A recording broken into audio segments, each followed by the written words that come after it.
Khiyarukum fil jahiliyah, khiyarukum fil Islam. Kalau dulu pada zaman jahiliyahnya dia menjadi bosnya, menjadi kingnya, menjadi premannya, menjadi tokohnya, maka setelah dia tobat, setelah dia Islam, setelah hijrah, dia mesti menjadi king juga. Dia mesti menjadi bos juga. Itu makna khiyarukum fil jahiliyah, khiyarukum fil Islam. Sekarang yang kita lihat tidak begitu. Sebelum dia hijrah, dia bosnya. Dia bukan main hebatnya, gagahnya. Setelah dia hijrah, lesu. Ini nggak betul. Khalid bin Walid itu sebelum masuk Islam, dia panglima perangnya yang memusuhi Nabi Muhammad SAW. Tapi setelah dia masuk Islam, dia panglima perang juga. Tidak berubah, hanya saja bedanya yang dulu panglima perang memusuhi Islam, setelah dia hijrah, setelah masuk Islam, dia menjadi panglima perang juga menolong Islam. Jadi itu konsep itu. Sekarang banyak, dulu sebelum hijrah, waktu masih utang, waktu masih riba, luar biasa hebatnya.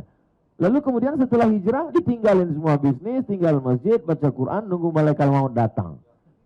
Ini bukan hijrah, ini lari dari dunia. Ini orang yang mencari pembenaran terhadap keputusasaannya. Ini orang yang berlindung di balik agama. Agama itu dia jadikan hanya sebagai stempel untuk kemalasannya, keputusasaannya. Bukan begitu memahami Islam. Dia udah malas dengan hidup ini. Dia sudah jemu.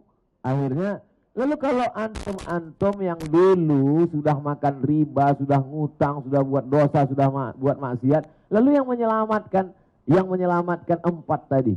Petani yang terlilit riba, nelayan yang dililit riba, pedagang yang dililit riba, penguasa, politisi yang dililit riba karena sudah makan uang cukong, sudah dimodali. Terus yang menyelamatkan ini siapa? Abdul Somad. Jadi bagaimana masyarakat tanpa riba ini mau saya lebih besar lagi. Besar.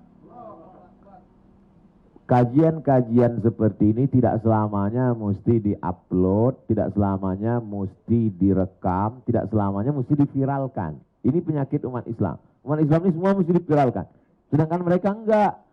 Ngomongnya diam-diam, hasilnya baru diviralkan. Kita enggak. Belum apa-apa udah ngomongnya ditembak, dijadikan sasaran tembak. Habis. Mestinya semua yang ada unsur ini, berbagai macam usaha, pengusaha, bisnismen ini berpikir umat Islam ini dari bangun tidur sampai tidur lagi produknya umat Islam. Bangun tidur, diajarkan kita bangun tidur itu gosok gigi. Odolnya punya umat Islam. Sikat giginya punya umat Islam. Dia mandi pakai sabun, sabunnya punya umat Islam, sampunya sampo Islam, yang jual umat Islam, yang mengiklankan siapa? Saya. Dan gratis, saya nggak mengambil untung di situ. Makanya kalau antum buka Instagram saya, iklan dari mulai kerupuk, madu, cendol, macam-macam mie, semuanya. Itu untuk apa sebenarnya? Membangkitkan ekonomi umat. Yang setelah ngaji, setelah ikut masyarakat tanpa riba, tetap juga lesu, tetap juga nggak semangat. Nanti saya bawa ke suatu kampung, melihat masyarakat miskin yang dililit riba, yang ketika dia cari ikan di laut, nanti ikannya dibawa ke darat, dihargai sesuka hati rentenir. Jangan dia yang punya. Nah, lalu kemudian anak akan bawa antum ke pasar yang semua pedagang situ dikuasai riba. Supaya antum bangkit semangat. Kalau udah ngelihat petani yang panen harga padinya dihargai sesuai.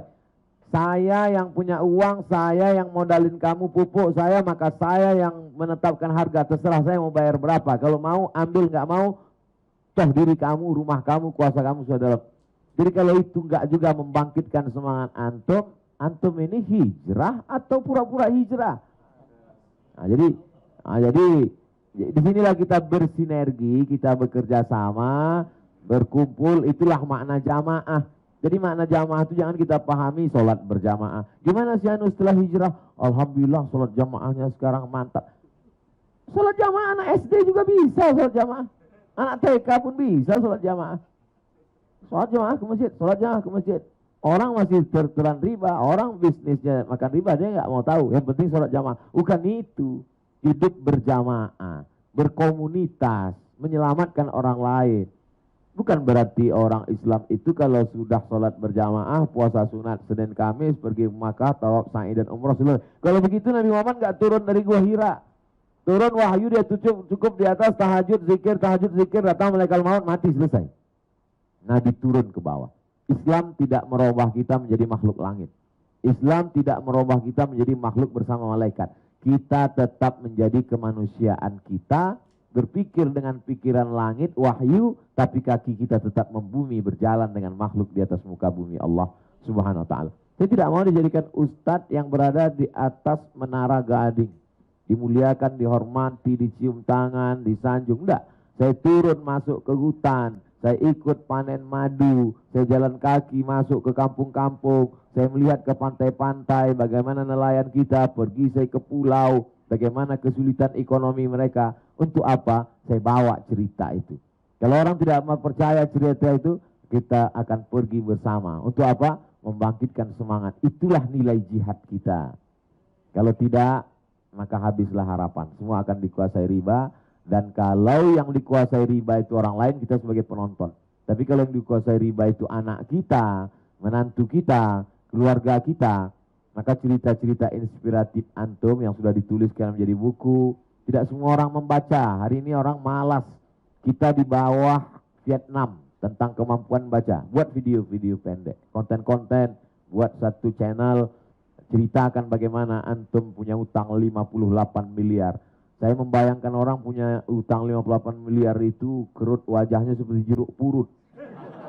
Tapi buktinya antum cerah-cerah aja, sehat-sehat aja. Nah, bagaimana antum lepas dari riba? Cerita-cerita inspiratif itu mesti ada di channel. Nanti ana share, ana bagikan ke jamaah. Bagi mereka yang sedang kemana mereka mengadukan. Hari ini ada orang kaya saking banyak hartanya bingung mau dibuang kemana. Ada satu komunitas lagi orang miskin susah ditekan riba, ditelan riba, bingung kemana mau mengadukan keluh kesahnya. Maka bagaimana kita menjadi jembatan kebaikan, mempertemukan dua komunitas ini. Inilah maknanya. Hari ini tidak terhalang lagi. Antum tinggal buat iklan saja.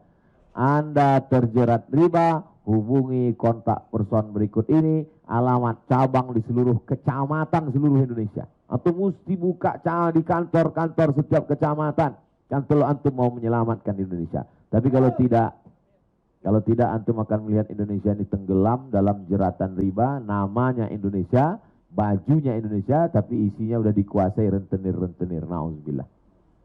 Wallahu a'lam.